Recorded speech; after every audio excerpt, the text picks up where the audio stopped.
Like life so far, I don't think I've had a lot of suffering. Like life's been pretty fair, but it doesn't mean that I've grown up like with a lot of abundance of resources or something. Like, but there's always a feeling of contentment, and hearing these concepts, I could relate to this as to like how these things work, and I would say there is a fairly continuous flow of peace of mind. But I still feel like there's a part of me, I don't know if I can call that me, but there is a part of in there which kind of seeks something. And I don't know either I'm seeking for that oneness experience that you always say that don't go for it, like, if it has to come, it'll come. Or like, understanding how this whole life works, like how does life and death work, how do senses work. So there's a lot of like things, it feels like I don't know about.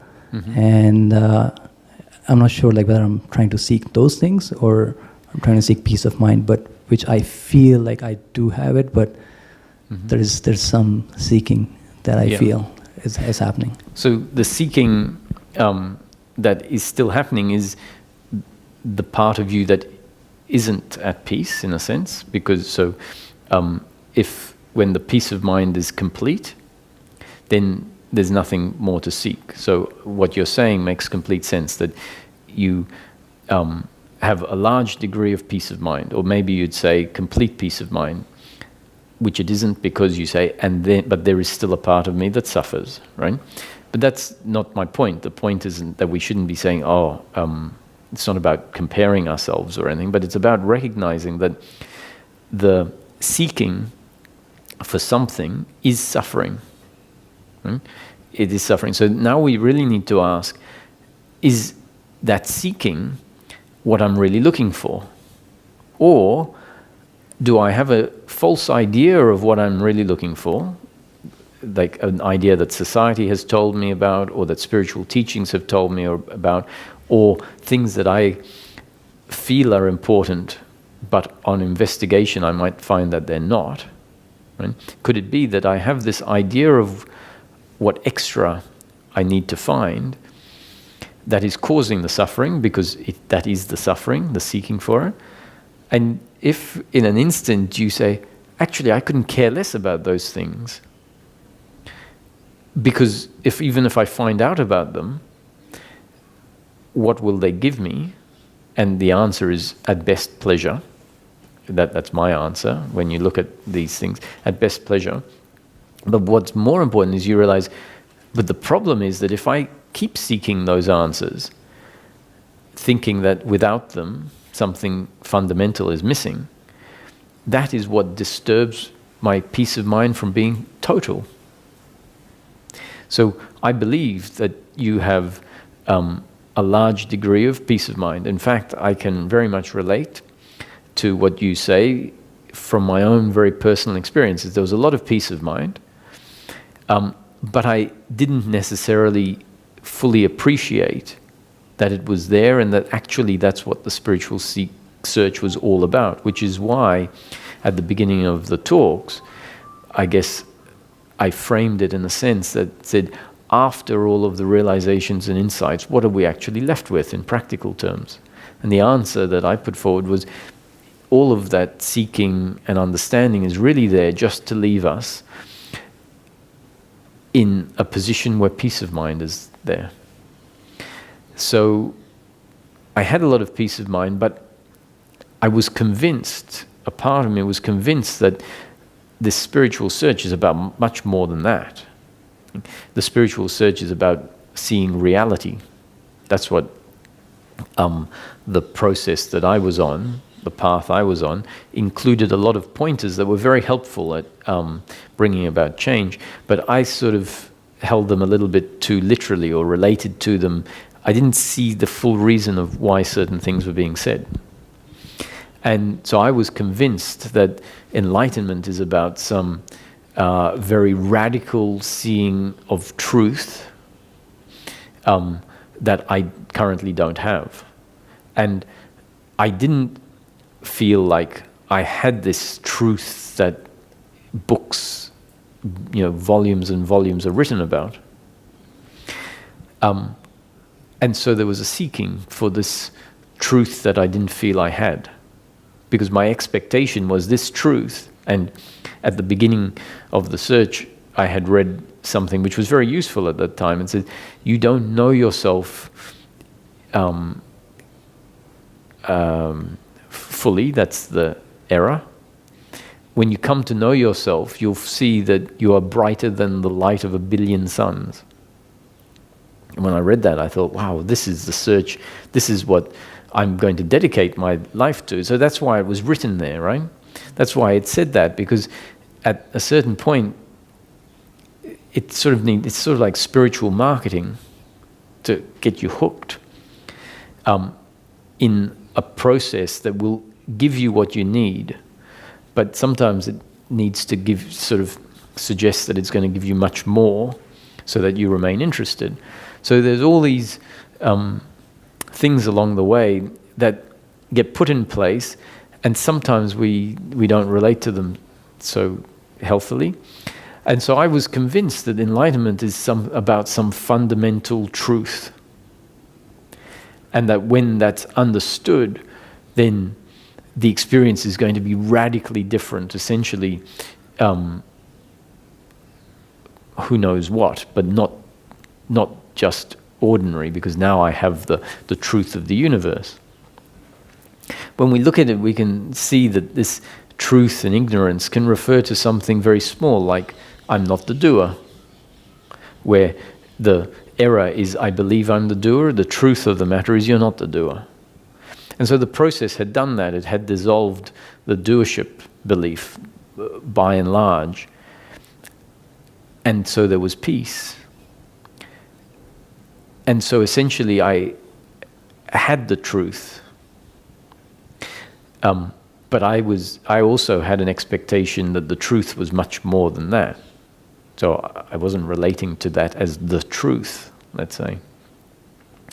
And it was only when a form of that expectation, which was the expectation that this understanding delivers, let's say, oneness, the end of separation, because we're told it's the end of separation, and we're also told that it's experiential, it's not intellectual.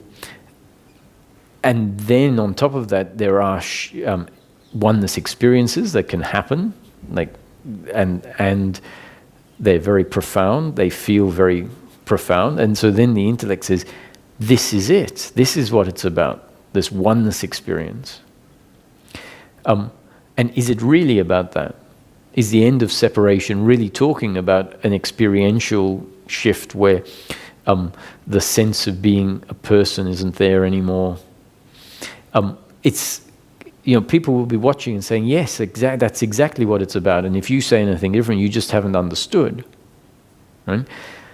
I'm open to someone thinking that that in the end becomes their suffering, because I know from personal experience, I was the one on the other side speaking with Ramesh, and he was essentially saying what now I'm sharing, that really what we're really looking for is something very simple and ordinary. And the realizations can happen in a way that maybe don't deliver such a big impact in a particular moment, and we can overlook them. And then if we're still seeking oneness or non-separation in an experiential form, which is something that is not actually available on a continuous basis in life, and it's not important that it's not available, because what is available is the peace of mind from the end of a psychological separation. A separation that is separating myself from life, separating the other from life, and therefore making me and the other enemies and competitors and rivals. And making me seek for something that I believe is outside in the future that will deliver some imaginary happiness. So to the extent that, all of that talk is really just as a suggestion to you to say, to inquire for yourself, all of these things that I think are really important, could they just be some of the remaining expectation that's been put in place and hasn't really been questioned? Because if I question it, I might find that what would I do with this extra information about whatever we're looking for? And I can tell you from my experience that as soon as I dropped that expectation and realized that really all the search is about is peace of mind, and I have it, except for the disturbance to the peace of mind because I expect something more in the future to come. When that fell away, it was a complete deepening of the peace, because that expectation, which is one of the forms of suffering, no longer had a ground to arise on. I mean, and I kind of like agree with that too, in terms of like, you know, if I've questioned that before to myself, like how much importance do these things really have to me, and I don't find an answer as to like if they're really important.